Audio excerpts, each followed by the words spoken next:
kembali diperlihatkan dengan keributan yang pada saat ini terjadi oleh kelompok Xiaoyan, Yongdong, Jin Dongming dan Long Biao pada saat ini berhadapan dengan pria yang berada di hadapan mereka. Pria ini mengeluarkan banyak boneka dan peti mati.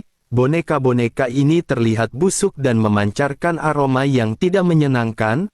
Boneka-boneka ini segera berhadapan dengan banyak sosok. Sementara itu Yongdong yang merupakan sosok terkuat di sini segera berhadapan dengan sosok pria di hadapannya. Si pria pada saat ini sedikit terkejut begitu dirinya berhadapan dengan Yongdong.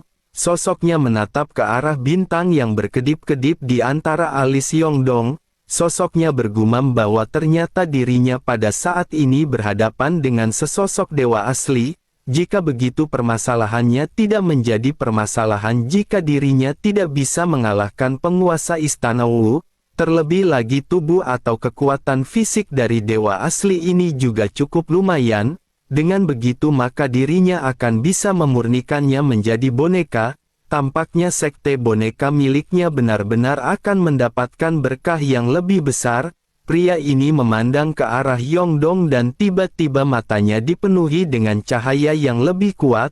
Sementara itu Jin Dongming dan yang lainnya pada saat ini benar-benar dihentikan oleh kerumunan boneka yang ada. Jin Dongming berkeringat deras dan sosoknya pada saat ini belum mendapatkan keuntungan apapun. Hal ini dikarenakan para boneka ini juga membentuk formasi yang pada akhirnya mengekang pergerakan semua orang. Kekuatan mereka juga pada saat ini tidak bisa ditampilkan secara maksimal. Mereka hanya bisa bergulat dengan keadaan masing-masing tanpa bisa memenangkan pertempuran. Sementara itu di sisi lain Yongdong pada saat ini tanpa banyak bacot lagi segera bergegas menuju ke arah si pria. Namun pada saat yang bersamaan benang yang tidak terlihat seketika menyelimuti Yongdong. Hal ini menyebabkan sosok Yongdong tiba-tiba berhenti. Di sisi lain si pria pada saat ini mengangkat tangannya ketika berteriak mengeluarkan teknik paku penyegel iblis. Ratusan paku yang memancarkan energi hitam seketika langsung tergantung di hadapannya. Paku-paku ini lanjut mendesing dan seketika melesat menuju ke arah Yongdong. Paku-paku ini berubah menjadi energi hitam yang tidak terhitung jumlahnya yang ditembakkan ke arah Yongdong. Paku hitam yang hanya seukuran ibu jari ini benar-benar menembus kulit Yongdong dan racun hitam menyebar dengan cepat di kulit Yongdong.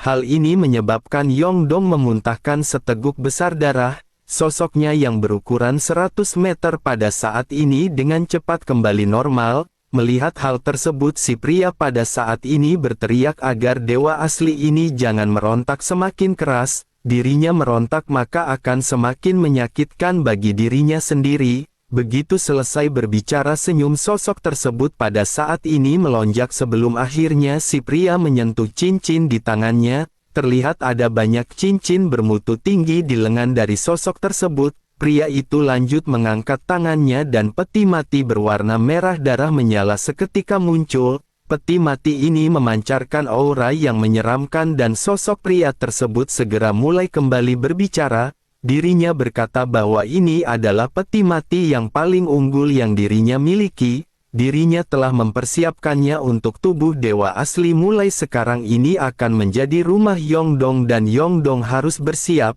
Yongdong mengangkat kepalanya dan meskipun darah tertumpah dari sudut mulutnya, dirinya pada saat ini masih tidak mau menyerah lalu Yongdong seketika berdiri dengan tegak dan menggertakkan giginya.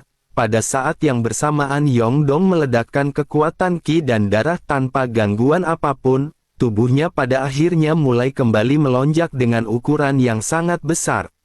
Tetapi meskipun begitu di bawah blokade ganda tubuh Yongdong pada saat ini memiliki gerakan yang lambat, Yongdong pada saat ini pada akhirnya bergumam bahwa tampaknya dirinya harus mengeluarkan kekuatan bintang hancur. Memaksa Yongdong bertarung menggunakan bintang hancur dirinya akan membuat si pria membayar harga yang cukup. Menanggapi hal tersebut pria di hadapan Yongdong pada saat ini mendengus dingin. Sosoknya berkata bahwa kekuatan bintang hancur untuk menyelamatkan hidupnya merupakan tindakan yang bodoh.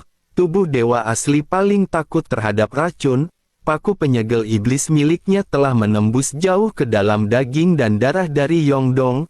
Bahkan jika dirinya menggunakan kekuatan bintang hancur pada saat ini tidak akan ada gunanya. Si pria lanjut mengubah segel di jarinya dan pada saat ini segel darah di tubuh Yongdong tiba-tiba meledak dengan cahaya merah.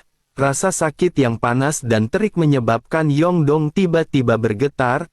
Namun meskipun begitu Yongdong pada saat ini masih memiliki tekad yang kuat untuk bertempur. Setelah sedikit ragu mata Yongdong pada saat ini memancarkan sinar cahaya. Kejernihan yang belum pernah terlihat sebelumnya di mata Yongdong pada saat ini benar-benar mulai melonjak. Si pria juga pada saat ini tiba-tiba merasakan krisis yang kuat dan bergumam bahwa ini adalah tekanan yang sangat kuat. Keterampilan bertarung macam apa yang dimiliki oleh sosok tersebut, tetapi meskipun begitu hal ini semakin menarik karena jika dirinya berhasil mendapatkan boneka ini, dirinya yang bernama Yan Yuan akan bisa melangkah lebih jauh di masa depan. Meskipun pada saat ini terlihat adanya ketakutan di mata Yan Yuan tetapi juga ada senyuman yang aneh di wajahnya. Sosoknya tampak dipenuhi dengan semangat sebelum akhirnya sosoknya segera membentuk perisai cahaya yang berbentuk kura-kura. Sementara itu di kejauhan Yongdong pada saat ini mengeluarkan teknik yang belum pernah dikeluarkan sebelumnya. Di kehampaan pada saat ini tampak terlihat ada jari yang mulai menjulang. Ada lapisan cahaya keemasan yang mengelilingi permukaan jari dan tampak terlihat sangat kuat. Jari ini juga mengandung kekuatan alam yang begitu kuat dan Yongdong pada saat ini benar-benar bersiap dengan seluruh kekuatannya. Bersamaan dengan Yongdong yang pada saat ini mengambil tindakan mata Xiao Yan yang tertutup perlahan-lahan terbuka, Xiao Yan mengangkat kepalanya dan menatap ke arah langit di atas kota Wu. Tepat pada waktunya Xiao Yan melihat jari-jari emas Yongdong yang diluncurkan ke bawah. Xiao Yan dapat melihat sekilas bahwa keterampilan bertarung ini sangat luar biasa. Ini berbeda dari keterampilan bertarung lainnya yang pernah ditampilkan oleh Yongdong. Tingkat keterampilan bertarung ini juga jauh lebih kuat jika dibandingkan dengan milik Xiao Yan. Xiao Yan pun menyipitkan matanya dan bergumam kapankah Cimi memiliki keterampilan bertarung setingkat ini. Xiao Yan pada saat ini sedikit merenung dan memikirkan Cimi yang ternyata bernama Yongdong. Dirinya telah mengikuti Xiao Yan selama beberapa waktu dan Xiao Yan belum pernah melihat Cimi menunjukkan keterampilan bertarung setinggi ini. Hal ini semakin menegaskan kecurigaan Xiao Yan terhadap klan Cimi. Bersamaan dengan hal tersebut suara dari Jin Huanshen juga terdengar di benak Xiao Yan ketika menjelaskan bahwa ini adalah tahap terakhir. Xiao Yan pada akhirnya kembali merasakan kekuatan energi fisik dan darah yang meningkat. Namun sesungguhnya sebagian besar warisan dewa fantasi emas ini diintegrasikan ke dalam klon dewa asli. Sementara itu tubuh asli Xiao Yan hanya menerima sebagian kecil kekuatan tersebut. Sementara itu suara Jin Huanshen kembali terdengar di telinga Xiao Yan ketika bertanya mengapa tubuh Xiao Yan begitu aneh. Jelas tubuh ini hanya terdiri dari satu orang tetapi memiliki dua perasaan. Xiao Yan pun bergumam mungkin inilah yang dikatakan relasi antara tiga sosok. Jin Huanshen seketika terkejut mendengar apa yang baru saja dikatakan oleh Xiao Yan. Sementara itu Xiao Yan pada saat ini tidak mengatakan apa-apa lagi dan hanya terdiam merasakan bahwa semua meridian di tubuh Xiao Yan telah dibentuk kembali. Selanjutnya Jin Huanshen segera berkata kepada Xiao Yan bahwa warisan seni bela diri telah selesai. Xiao Yan bisa menyebutnya tubuh fantasi emas. Itu dapat membuat tubuh lebih kuat dan sepenuhnya membuat kekuatan fisik menjadi eksistensi yang dapat menahan senjata apapun.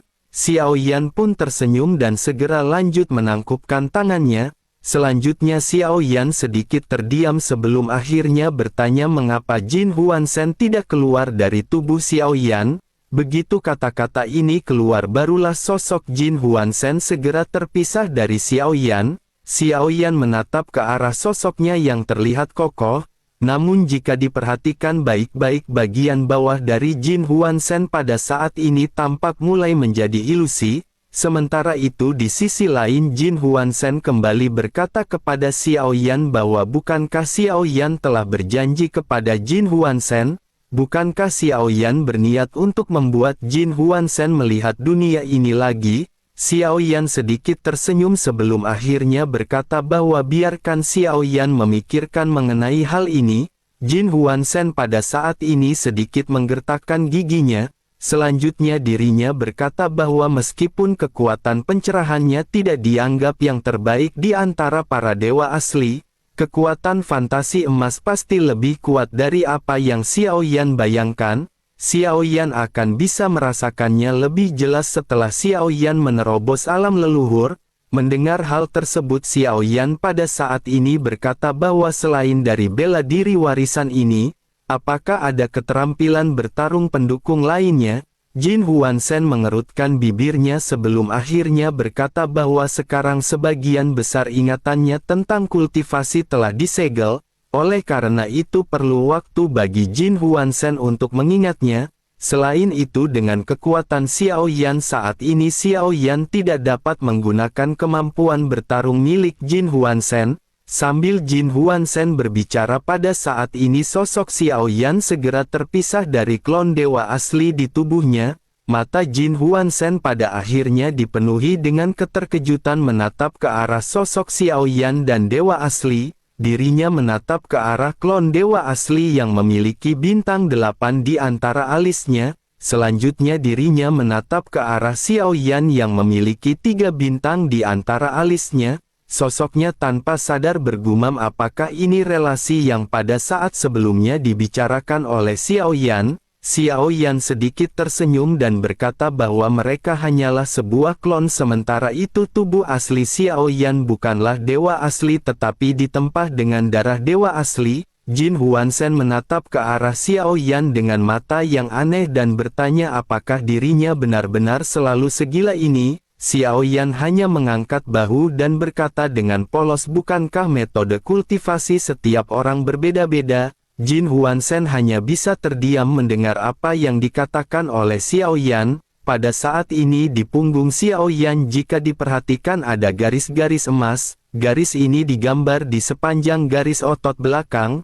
Ini merupakan simbol seni bela diri yang diwariskan oleh dewa fantasi emas atau Jin Huansen. Ini adalah pola yang dimiliki oleh Xiao Yan ataupun klon dewa asli. Dengan begitu maka keduanya telah mendapatkan manfaat dari warisan Jin Huansen, bersamaan dengan Xiao Yan yang benar-benar menerima warisan dewa fantasi emas. Formasi besar di kota Wu secara bertahap meredup sebelum akhirnya menghilang. Sementara itu di pusat benturan Yan Yuan benar-benar bertabrakan dengan Yongdong dan energi yang dipenuhi dengan kekerasan menyebar ke segala arah. Kedua belah pihak tampaknya benar-benar berhadapan dengan metode terkuat yang mereka miliki. Sesaat setelah benturan sosok Yan Yuan terlempar mundur dan menyemburkan beberapa suap darah.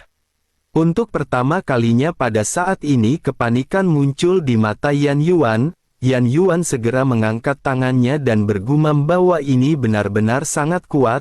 Selanjutnya boneka yang semula berhadapan dengan Long Biao seketika berbalik dan bergegas kembali. 11 boneka juga segera di depan Yan Yuan dan semuanya membentuk segel tangan. Formasi melingkar besar yang ukurannya beberapa ratus meter seketika muncul di area pertempuran. Melihat formasi ini Xiao Yan di bawah seketika sedikit terkejut.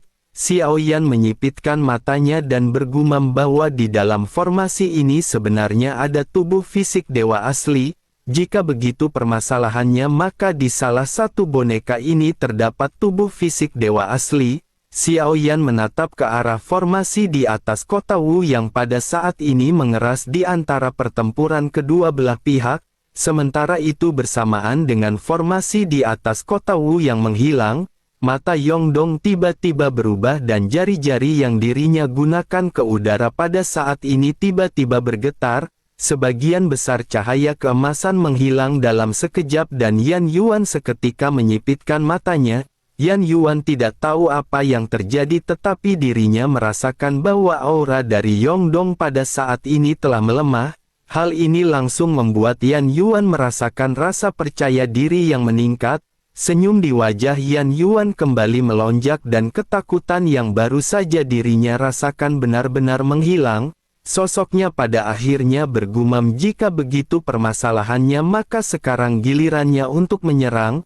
Begitu kata-katanya terdengar, tangan busuk dewa asli dari boneka yang dimiliki oleh Yan Yuan seketika menonjol dari formasi. Dalam sekejap mata lengan ini bertabrakan dengan keras dengan jari yang dimiliki oleh Yongdong. Ledakan seketika terjadi dan jari-jari Yongdong pada saat ini benar-benar mengeluarkan bunyi klik dan hancur berkeping-keping. Jelas sekali bahwa pada saat ini Yongdong benar-benar telah menderita kekalahan dalam waktu singkat. Yongdong pada saat ini juga melesatkan tinju yang lain untuk meledakkan serangan yang dilesatkan oleh Yan Yuan. Sementara itu Xiao Yan di bawah pada saat ini menatap ke arah Yongdong yang kalah dengan tatapan rumit. Xiao Yan bergumam, rahasia apa yang sesungguhnya disembunyikan oleh Cimi? Reaksinya sangat cepat tetapi petunjuknya benar-benar terlihat sangat jelas. Xiao Yan pada saat ini memutuskan untuk tidak segera mengambil tindakan dan Xiao Yan ingin melihat berapa lama Yongdong bisa bertahan. Xiao Yan juga pada saat ini memikirkan apa yang baru saja ditampilkan oleh Yongdong. Xiao Yan lanjut bergumam bahwa jari emas sebelumnya benar-benar cukup kuat, bahkan dengan teknik 82 tinju para dewa Xiao Yan mungkin hanya akan mampu menghadapinya jika kekuatan Xiao Yan berada di dewa asli bintang 9. Bersamaan dengan Xiao Yan yang bergumam rendah pada saat ini suara Jin Huanshen tiba-tiba terdengar. Sosoknya berkata, jika dipikir-pikir dirinya ingat gerakan yang baru saja dilakukan oleh sosok tersebut. Teknik ini disebut dengan jari penghancur bintang dan kekuatannya pasti tidak mungkin digunakan tanpa bantuan kekuatan bintang yang hancur. Meskipun ini bukan teknik terlarang tetapi ini merupakan teknik yang masih original. Ini merupakan keterampilan bertarung inti dari klan dewa asli. Mendengar hal tersebut Xiao Yan pada akhirnya segera bertanya, jika begitu permasalahannya apakah Jin Huanshen mengetahui keterampilan bertarung ini? Jin Huanshen segera berkata bahwa dirinya awalnya tidak mengetahui keterampilan bertarung tersebut, tetapi setelah melihatnya dirinya baru saja mengingatnya, tetapi keterampilan bertarung ini belum lengkap. Mendengar hal ini Xiao Yan dengan penuh ketertarikan segera berkata bahwa Xiao Yan ingin belajar. Tanpa banyak bicara lagi informasi tentang keterampilan bertarung ini langsung muncul di benak Xiao Yan. Xiao Yan pun segera mengucapkan terima kasih dan Jin Huanshen lanjut berkata bahwa Xiao Yan tidak perlu berterima kasih. Dirinya juga memiliki permintaan kecil yang bisa dilakukan oleh Xiao Yan. Xiao Yan sedikit mengerutkan kening dan bergumam, sebaiknya Jin Huanshen jangan meminta sesuatu yang rumit. Jin Huanshen menganggukkan kepalanya dan berkata bahwa itu hanya permintaan kecil, biarkan dirinya memikirkannya dan dirinya akan memberi Xiao Yan keterampilan bertarung yang lengkap. Xiao Yan tersenyum dan merasa sangat senang dengan apa yang pada saat ini Xiao Yan dapatkan. Selanjutnya Xiao Yan pada saat ini berpikir karena Jin Huanshen telah terjebak di sini, dirinya pasti mengetahui mengenai rahasia yang dimiliki oleh Cimi. Xiao Yan pada akhirnya memutuskan untuk bertanya apakah Jin Huanshen tahu sesuatu tentang klan Cimi. Jin Huanshen pun segera berkata bahwa dirinya sesungguhnya tidak tahu banyak. Bagaimanapun mereka tidak akan memberitahu Jin Huanshen terlalu banyak tentang hal-hal inti. Bersamaan dengan keduanya yang berbincang-bincang di pusat benturan pada saat ini Yongdong benar-benar dikalahkan. Tetapi meskipun begitu kekalahan mendadak ini juga sangat aneh.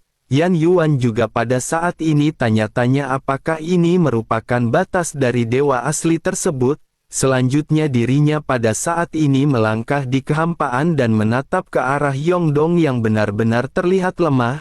Melihat hal tersebut Yan Yuan pada saat ini berkata agar dewa asli jangan khawatir, dirinya akan menyempurnakannya menjadi boneka dewa.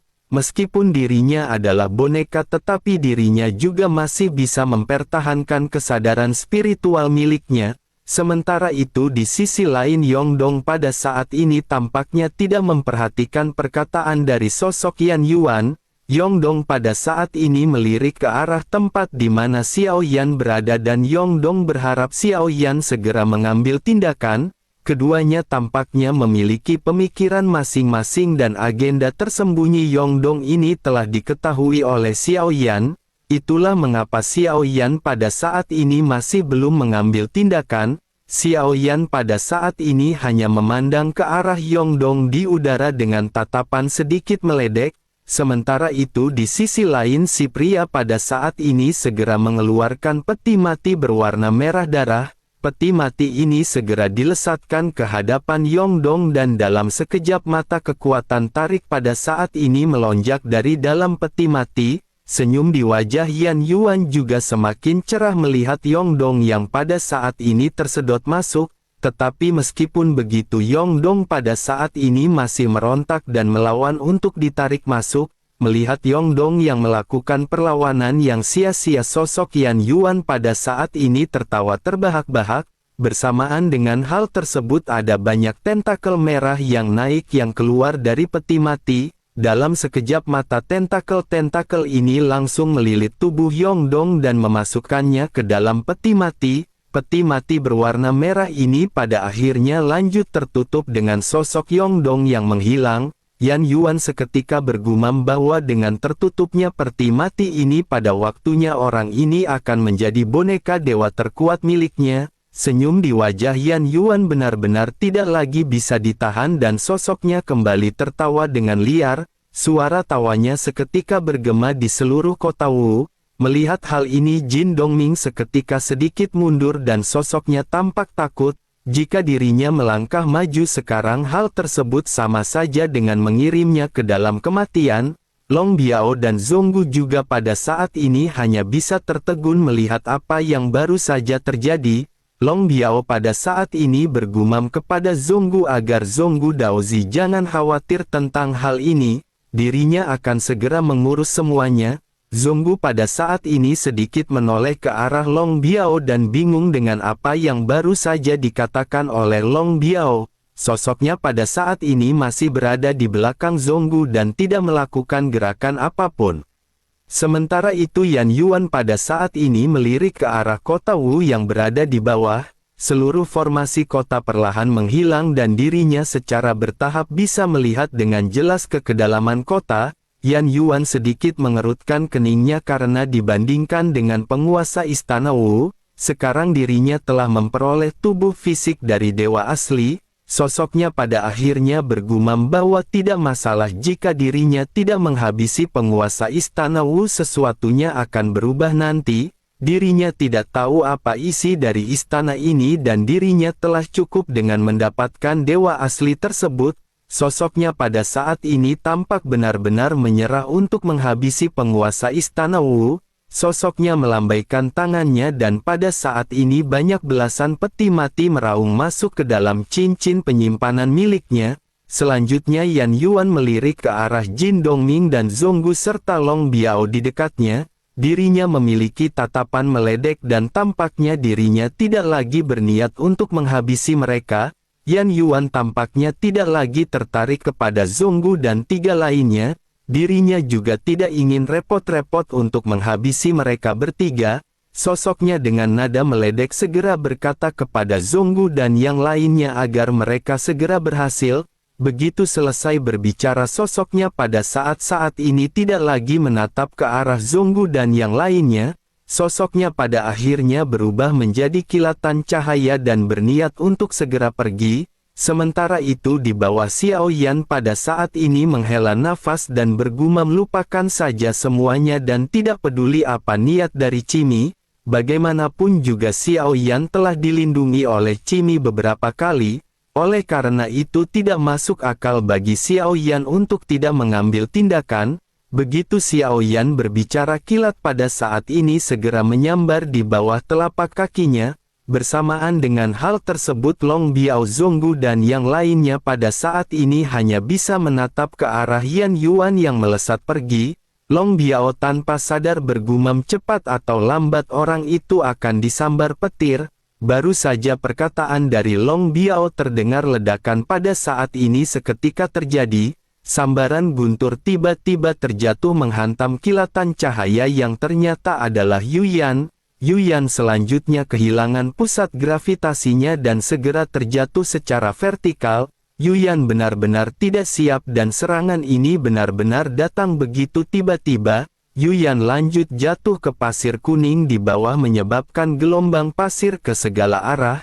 Yuyan pada akhirnya segera berdiri dan meraung dengan marah ketika berteriak siapakah yang berani berkelomplot melawannya. Sementara itu di kejauhan Long Biao pada saat ini tampak terlihat ketakutan hingga dirinya menutup mulutnya. Dirinya berpikir mungkinkah kata-katanya telah menjadi sebuah keajaiban. Namun tidak lama setelah itu Long Biao melihat sosok lain selain Yuyan di antara pasir kuning di langit. Zonggu juga seketika menyipitkan matanya dan bergumam ternyata Tuan Xiaoyan telah keluar. Sementara itu kembali ke Yuyan yang pada saat ini tampak benar-benar dipenuhi dengan amarah menatap ke arah sosok berjubah hitam yang baru saja muncul di langit. Sosoknya lanjut bertanya apakah dirinya yang baru saja melakukan serangan. Xiaoyan dengan ringan berkata karena Yan Yuan telah menangkap temannya apa salahnya bagi Xiaoyan untuk mengambil tindakan. Yuyan pada saat ini menyipitkan matanya dan berkata bahwa dirinya tertarik dengan tubuh teman Xiaoyan. Bisakah pada saat ini Xiaoyan menunjukkan kebaikan kepada Yuyan? Dirinya akan bersedia memberikan Xiaoyan 2 boneka dan selama Xiaoyan merawatnya mereka akan bisa terus tumbuh menjadi semakin kuat. Xiaoyan pun segera berkata bahwa temannya tidak akan bisa digantikan dengan 2 mayat bau seperti milik Yuyan. Mendengar hal ini Yuyan berangsur-angsur menjadi semakin gelap dan niat membunuh mulai melonjak. Yuyan mendengus dingin dan sepertinya dirinya pada saat ini berencana untuk langsung menghabis Xiaoyan. Yuyan mengangkat tangannya dan melambai sebelum akhirnya cincin penyimpannya memancarkan cahaya. Setiap jarinya yang mengenakan cincin penyimpanan pada saat ini melesatkan cahaya bergegas menuju ke arah Xiaoyan. Banyak peti mati pada saat ini mengeluarkan semburan aura jahat. Xiaoyan memandang peti mati ini dengan dahi sedikit berkerut. Xiaoyan lanjut menepuk tanda dewa jahat di antara alisnya dan sosok Xiaoyan seketika bergabung dengan klon dewa asli. Menghadapi peti mati yang menderu Xiaoyan pada saat ini tanpa banyak cincong lagi segera melesatkan tinju besar. Dalam sekejap mata peti mati ini benar-benar langsung dihancurkan tetapi bersamaan dengan hal tersebut, boneka di dalamnya langsung menerkam maju ke arah Xiaoyan. Mata Xiaoyan terlihat dingin dan tegas dan Xiaoyan segera meraih boneka tersebut belum akhirnya mencabik-cabiknya dengan kedua tangannya. Boneka ini benar-benar langsung dihancurkan dan selanjutnya tidak ada darah yang berceceran, hanya ada daging busuk dan bau busuk yang menyebar dan mencium bau busuk tersebut Xiaoyan mengerutkan kening. Api pada saat ini langsung keluar dari telapak tangan Xiaoyan dan membakar boneka tersebut menjadi abu. Xiaoyan pada saat ini kembali menolehkan pandangannya menatap ke arah boneka lainnya dan Xiaoyan lanjut melonjakkan api yang sangat besar. Lautan api dibentuk oleh Xiaoyan dan Xiaoyan pada saat ini segera mengeluarkan pedang berat misterius miliknya. Terjadi banyak suara ledakan yang bergema di kedalaman lautan api. Melihat hal ini Yuyan menyadari bahwa semua bonekanya benar-benar telah dihancurkan oleh Xiaoyan. Yuyan tanpa sadar bergumam sebaiknya dirinya jangan bermain-main dengan orang ini. Yuyan menatap ke arah Xiaoyan yang bergerak di dalam kobaran api dan Yuyan menyadari sesuatu. Dirinya menatap ke arah segel yang berkedip-kedip di antara alis Xiaoyan. Sosoknya bergumam bahwa ini adalah dewa asli lainnya dan ini merupakan dewa asli bintang 9. Begitu dirinya bergumam tampaknya pada saat ini dirinya benar-benar memiliki niat yang lebih besar. Dengan dipenuhi ketertarikan Yan Yuan pada saat ini bergumam mungkin bukan masalah besar untuk menangkap dewa asli lainnya. Begitu sosoknya selesai berbicara sosoknya lanjut melambaikan tangannya dan lebih dari belasan peti mati terbang keluar dari cincin penyimpanan. Formasi juga dengan cepat diatur dan meskipun pada saat ini Xiaoyan mengalami pengepungan, Ekspresi Xiao Yan tampak tidak bergeming dan Xiao Yan sama sekali tidak merasakan ancaman sedikit pun. Xiao Yan juga tahu bahwa Yu Yan pada saat ini ingin menggunakan metode dan cara yang sama untuk menghadapi Yongdong sebelumnya. Formasi menyelimuti Xiao Yan dan Xiao Yan pada saat ini bisa merasakan kekuatan penindasan yang cukup kuat.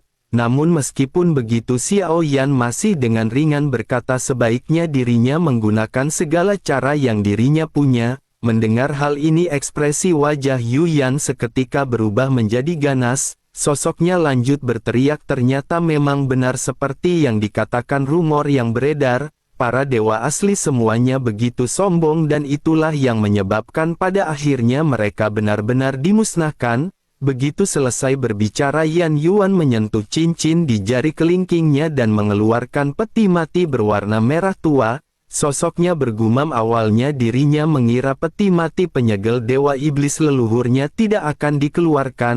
Hari ini dirinya akan menggunakan peti mati ini untuk mengorbankan Xiao Yan. Xiao Yan sedikit mengangkat kepalanya menatap ke arah kabut dan merasakan roh jahat yang kuat dan datang darinya. Xiao Yan lanjut berkata bahwa benda ini memang cukup bagus. Sementara itu di sisi lain Yan Yuan pada saat ini tidak ingin lagi banyak bacot dengan Xiao Yan. Dirinya segera mengeluarkan segel di tangannya dan melesatkan paku penyegel iblis.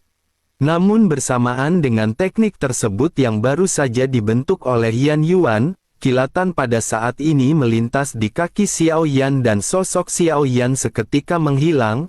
Begitu sosok Xiao Yan kembali muncul Xiao Yan sudah berada di langit di atas kepala Yan Yuan. Xiao Yan juga langsung melesatkan tinju dengan ukuran tinju yang lebih besar jika dibandingkan dengan Yongdong. Pada saat ini tubuh Xiao Yan juga benar-benar membesar dan ukurannya jauh lebih besar jika dibandingkan dengan sebelumnya. Xiao Yan bergumam bahwa 3000 meter bukan lagi batasan yang dimiliki oleh klon dewa asli.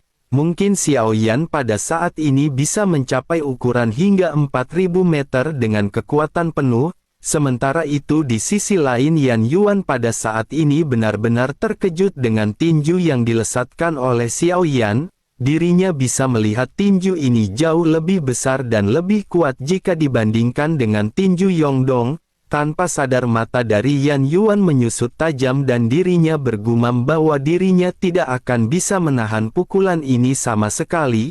Begitu sosoknya selesai berbicara dirinya segera kembali mengubah segel di tangannya. Boneka terkuat yang dirinya miliki yang sebelumnya mengejar Long Biao kembali mulai muncul di hadapannya.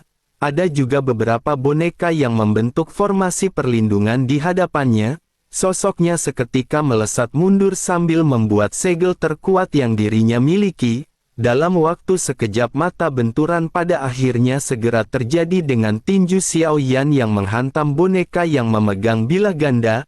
Hanya dalam waktu singkat boneka ini benar-benar langsung dihancurkan begitu juga dengan perisai yang dibentuk oleh boneka lainnya. Pukulan Xiao Yan ini juga terus meraung menuju ke arah Yan Yuan yang melotot. Yan Yuan pada saat ini berniat untuk mengeluarkan tekniknya yang lain tetapi bersamaan dengan hal tersebut, tiba-tiba mata Yan Yuan dipenuhi dengan cahaya sebelum akhirnya digantikan dengan kegelapan tidak berujung. Meskipun kekuatan Yan Yuan berada pada langkah ke-8 keabadian Kaisar, tetapi kekuatannya tidak jauh berbeda dengan kekuatan Xiao Yan. Dengan begitu maka efek Yao Beng ini sudah cukup untuk membatasi dirinya selama beberapa tarikan nafas. Begitu Yan Yuan pulih dari kepanikan kegelapannya dirinya menemukan bahwa sosoknya terlempar mundur, dadanya benar-benar penyok dan hampir semua tulang di dadanya benar-benar patah. Sosoknya seketika menghantam tanah dan bersama dengan hal tersebut, sebuah suara yang datang dari Xiao Yan segera terdengar di telinga Yan Yuan. Xiao Yan berkata bahwa dirinya benar-benar tertarik dengan teknik pemurnian boneka miliknya. Xiao Yan ingin mempelajari teknik tersebut dari Yan Yuan. Mendengar apa yang dikatakan oleh Xiao Yan pada saat ini suara marah Jin Huan Shen terdengar di benak Xiao Yan. Sosoknya bertanya mengapa Xiao Yan benar-benar ingin mempelajari semua teknik. Xiao Yan dengan sedikit kesal menanggapi perkataan Jin Huanshen dengan berkata bahwa dirinya tidak tahu apa-apa. Xiao Yan pada saat ini harus mendapatkan banyak keterampilan untuk mendukung pertempuran. Melihat Xiao Yan yang mengutuk dengan marah, Yan Yuan mengira bahwa Xiao Yan sedang memarahinya. Tatapan di matanya pada saat ini seketika berubah menjadi aneh. Xiao Yan pada saat ini berdiri di depan Yan Yuan yang tergeletak dan menatap Yan Yuan yang bingung. Xiao Yan berkata bahwa dirinya tidak berbicara dengan Yan Yuan. Yan Yuan seketika ketakutan mendengar bentakan yang keluar dari mulut Xiao Yan. Selanjutnya dengan suara serak sosoknya bertanya jika dirinya melepaskan temannya, bisakah Tuan mengampuni nyawanya agar bisa tetap main di warung Bude Yanti.